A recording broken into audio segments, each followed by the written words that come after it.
श्री परमात्मने नमः।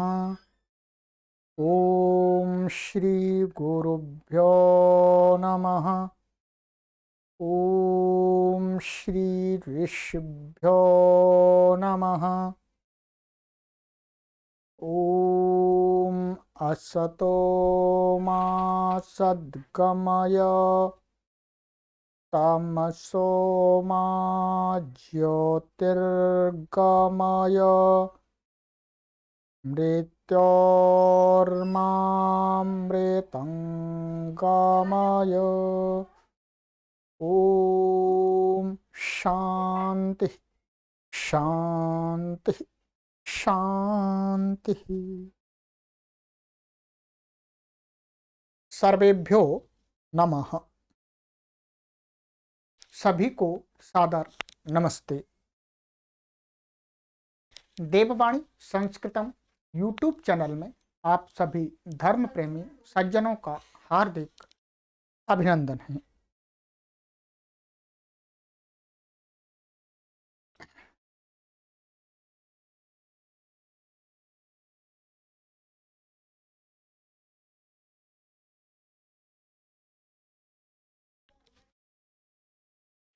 मित्रों, विशुद्ध रामायण कथा सत्य तथ्यों पर आधारित लाइव कक्षा संख्या 23 को आज हम पढ़ेंगे।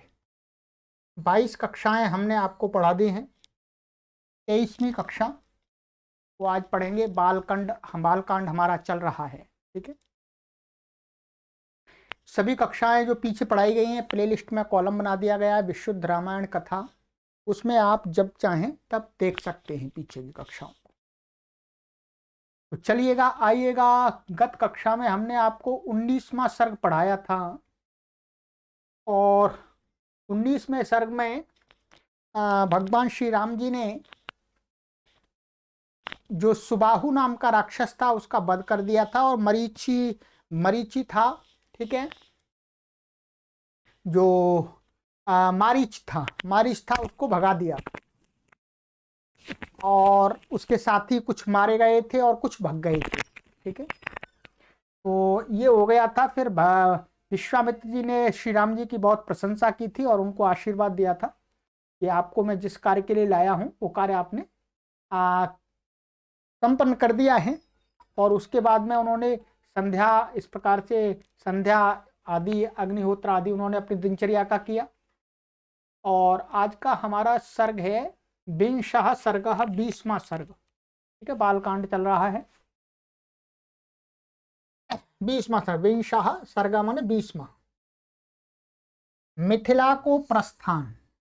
अब आगे विश्वामित्र जी के साथ में मिथिला जो नगरी है, यहाँ के राजा जनक हैं राजा, वहां के लिए अब प्रस्थान करेंगे, ठीक है। अब जो सुबाहु और नाम का जो राक्षस था वो विश्वामित्र जी को यज्ञ नहीं करने देता था और मारीच नाम का था, वो विघ्न डालते रहते थे, तो उनको तो मार दिया, भगा दिया। उनका विश्वामित्र जी का यज्ञ भी संपन्न हो गया, संकल्प जो दीक्षा संकल्प था।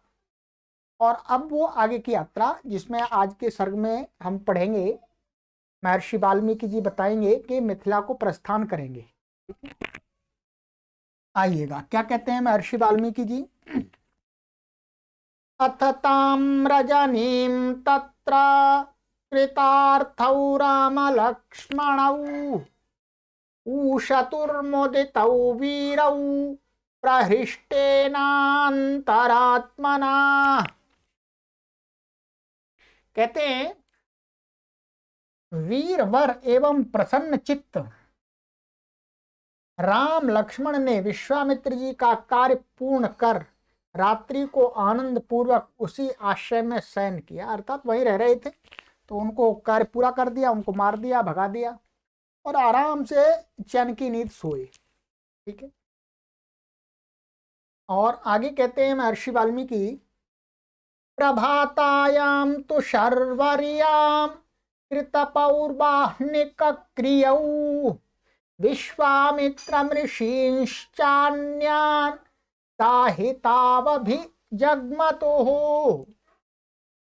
प्रातः काल संध्या आदि कर्मों से निवृत्त हो वे दोनों विश्वामित्र जी तथा अन्य ऋषियों के पास में गए। ठीक है, अर्थात उन्होंने अपना काम कर दिया, फिर उसके बाद सोए, रात को सुबह उठे तो अपना उन्होंने भगवान का ध्यान चिंतन मनन किया, ईश्वर की प्रार्थना की और यज्ञ आदि किया। ठीक है, और फिर उसके बाद में जो विश्वामित्र जी थे उनके पास में गए, विश्वामित्र जी का कक्ष में, उनकी कुटिया में, और भी अन्य ऋषि थे उनके पास में, दोपहर में बैठते हैं चर्चा के लिए, वहां पर गए।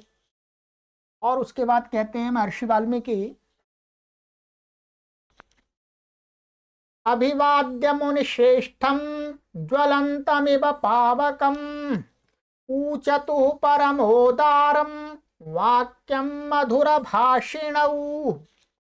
अग्नि के समान देदीप्यमान मुनि को प्रणाम कर मधुर भाषी राम और लक्ष्मण मधुर वचन बोले। ठीक है, माने मीठी वाणी से उनको प्रणाम किया, गुरुदेव प्रणाम, जो साष्टांग प्रणाम करते हैं, और उनको मीठे मीठी बात उनको निवेदन किया, पूछा गुरु जी अब क्या करना है बताइएगा, आपका जो और कुछ काम हो तो उसको भी निपटाते जल्दी से।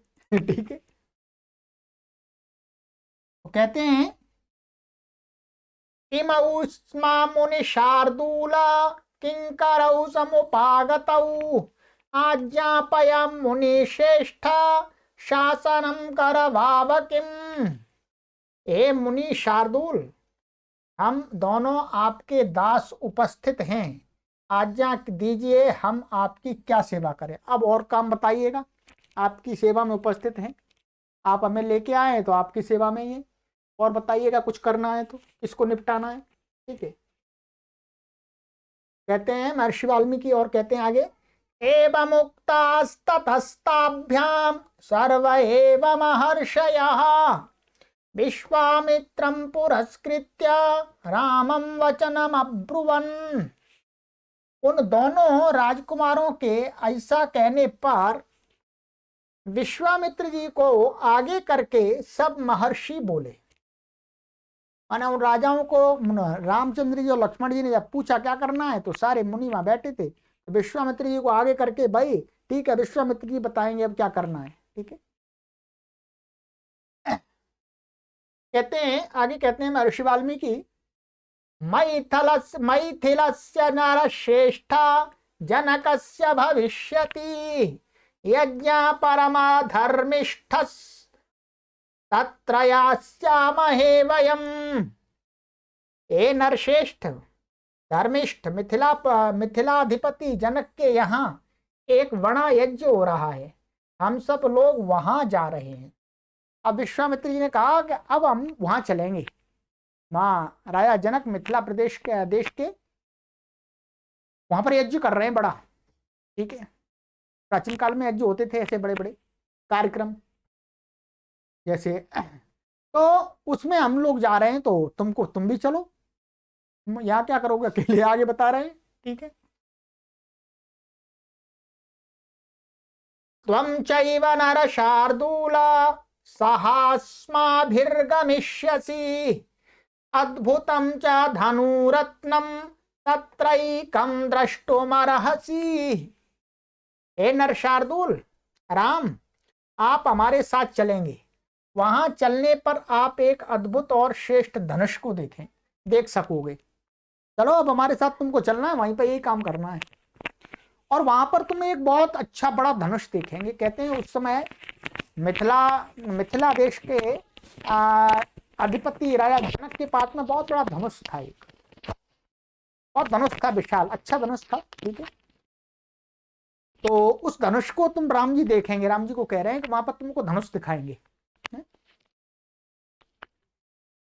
एवं उक्त्वा मुनिवरः सर्षसंघः सकाकुत्स्थः उत्तरां दिशिमुद्दिश्य प्रस्थातुमपचक्रमे। कहते हैं ऐसा कहकर मुनि विश्वामित्र ऋषियों और राजकुमारों को साथ ले उत्तर दिशा की ओर रवाना हो गए। माने जो अयोध्या है उससे उत्तर दिशा में मिथिला देश है तो उत्तर चल पड़े। ठीक है, तम ब्रजंतम मुनिवरम मृगपक्षी गणाश्चैव अनुजग्मुर्महात्मानो विश्वामित्रं तपोधनम।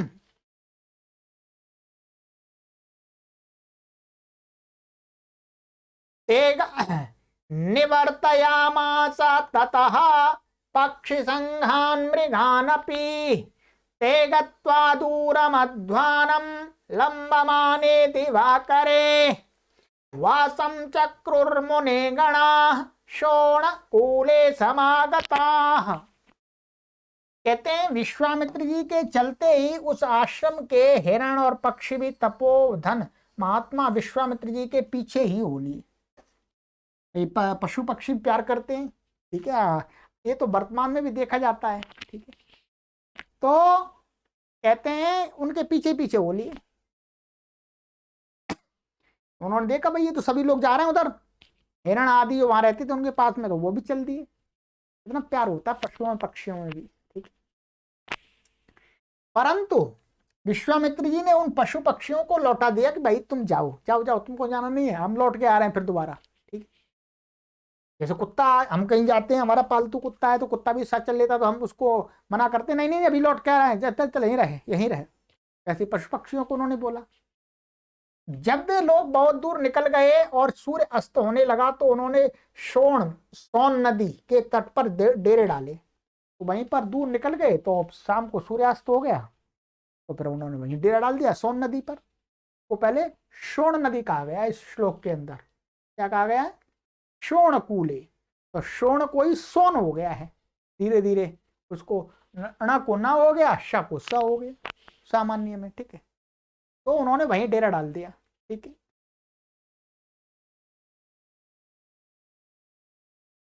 और कहते हैं आगे, कहते हैं विश्वामित्री वाल्मीकि जी, ते स्तंगते दिनकरे स्नात्वा हुताशनाः विश्वामित्रं पुरस्कृत्य निषेधूरमितौजसः।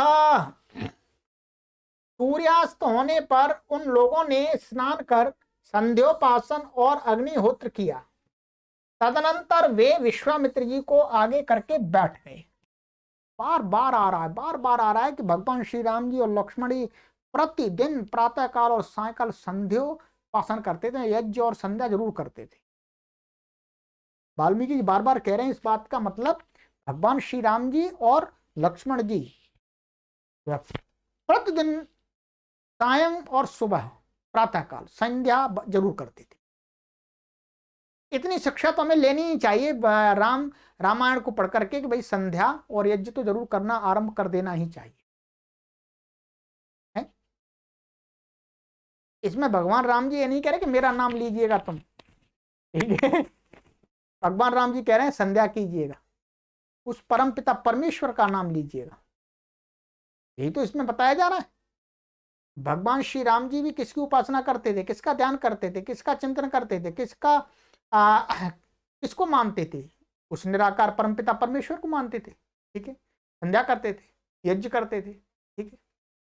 यही तो सत्य सनातन वैदिक संस्कृति है। ध्यान दिए, यही यज्ञ संध्या बंदन करना ही सत्य सनातन वैदिक संस्कृति है। ये ध्यान रखेंगे, वर्तमान में बहुत दोष आ चुके हैं। भगवान श्री राम जी कहीं पर भी नहीं कह रहे कि भाई मेरा नाम लो तुम, कहीं नहीं कह रहे। वो यही बताना चाह रहे हैं अपने आचरण से कि भाई उस परमपिता परमेश्वर का नाम लीजिएगा, उसी के नाम से मनुष्य जाति का, मनुष्य का कल्याण है, मुक्ति उसी के चिंतन, उसी के ध्यान से मिलेगी, ठीक है। इतना तो हमको सीख लेना चाहिए। तो विश्वामित्री संध्योपासन और अग्निहोत्र किया और उसके बाद में विश्वामित्र जी को आगे करके वो बैठ गए, ठीक है। और कहते हैं अथ रामो महातेजा विश्वामित्रं महामुनिम पप्रच्छ मुनि शार्दूलम कौतूहल समन्वितम। तदनंतर महातेजस्वी श्री राम ने मुनिवर विश्वामित्र जी से कौतूहल पूर्वक पूछा, माने कुछ मन में जानने की इच्छा से कुतूहलता पूर्वक उन्होंने पूछा। भगवान श्री राम जी ने क्या पूछा? शोण नदी पर वो रुक गए थे, वहां पर डेरा डाल दिया। भगवन् कोऽन्वयं देशः समृद्धवन शोभितः श्रोतुमिच्छामि भद्रं ते वक्तुमर्हसि तत्त्वतः। भगवान, यह हरे भरे वनों से युक्त देश कौन सा है, मैं यह जानना चाहता हूँ। कृपया मुझे इसका ठीक ठीक वृत्तांत बताइए। भगवान श्री राम जी कह रहे हैं कि ये जो स्वर्ण नदी है, इसके पास में जो नदी है और जो कोई बसावट होगी, नगर होगा, उसके विषय में जानना चाह रहे हैं। आप बताइएगा, विश्वामित्र जी से कह रहे हैं। ठीक है। और कहते हैं आगे महर्षि वाल्मीकि जी, चोदितो राम वाक्येन कथयामास सुब्रतः तस्य देशस्य निखिलम ऋषिमध्ये महातपाः। श्री राम के पूछने पर महातपस्वी और व्रतशील विश्वामित्र जी ने अन्य ऋषियों के मध्य में उस देश का संपूर्ण वृतांत का सुनाया।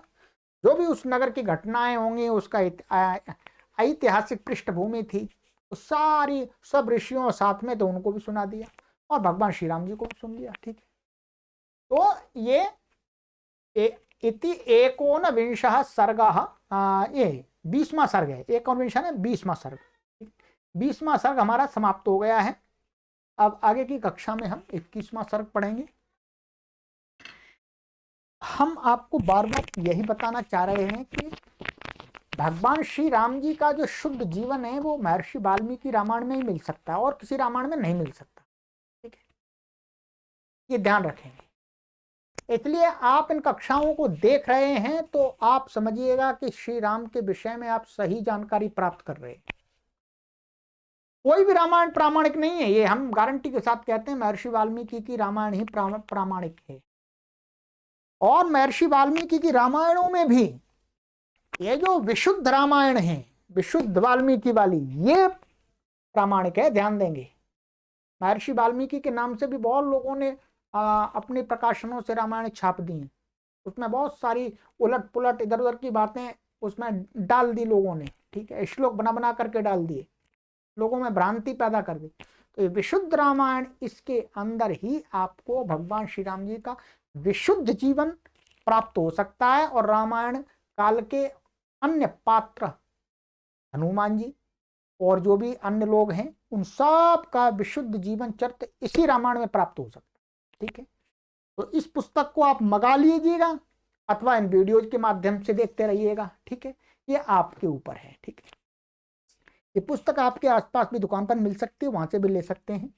तो चलिएगा मित्रों, आपको लगता है कि भगवान श्री राम जी के विषय में सही जानकारी अधिक से अधिक लोगों तक पहुंचनी चाहिए, तो आप अपने परिवार के लोगों तक, मित्रों तक इन वीडियोज को शेयर करके पहुंचा सकते हैं।